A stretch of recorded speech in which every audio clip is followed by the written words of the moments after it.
This afternoon, the president meets with top military brass before deciding how many troops to send into the war zone. Joining us now from Washington is Christina Bellantoni, senior reporter for Talking Points Memo. Christina, good to see you. This meeting at the White House, of course, the president's seventh, also expected to be his final meeting before making this decision on troop levels. Some say it could come in the first few weeks of November. What's on the table today?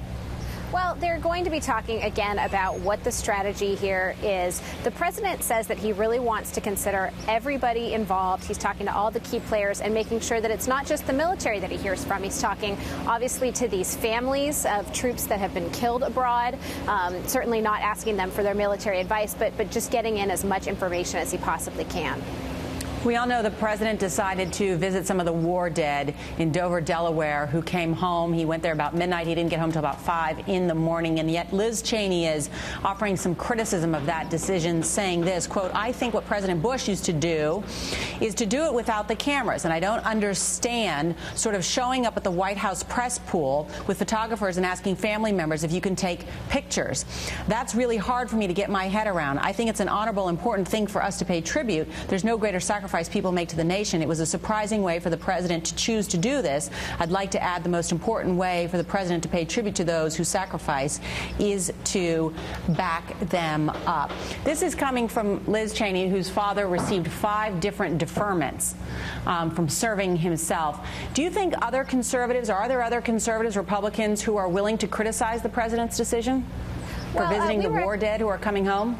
We were listening out for this. Certainly, you have criticism coming from Republicans towards the president no matter what he does. So we were listening for this. And really, Ms. Cheney's comments are the first ones that I really heard that were taking a stab at it. And from the media standpoint, I'm really glad that the White House allowed to have a pool come along for this. This certainly wasn't him talking to the cameras or opening it up to the general public. It was more about the way that the president needs to have a pool along with him whenever he travels. And certainly from a press standpoint, we were glad to be there.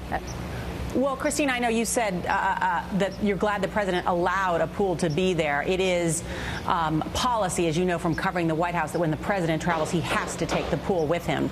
That's the deal that's worked out. So it's not like the president said to the press, by the way, I'm going to go visit these soldiers and I want everybody to cover it. So come with me this time. You get an invite this time. We always cover the president. Exactly. No matter and what.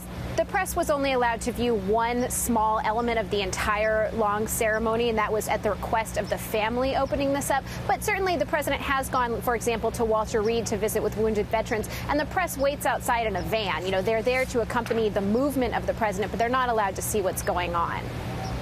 All right, Christina Bellantoni, nice to see you. Thanks so much for joining us. We appreciate it. Thanks, Nora.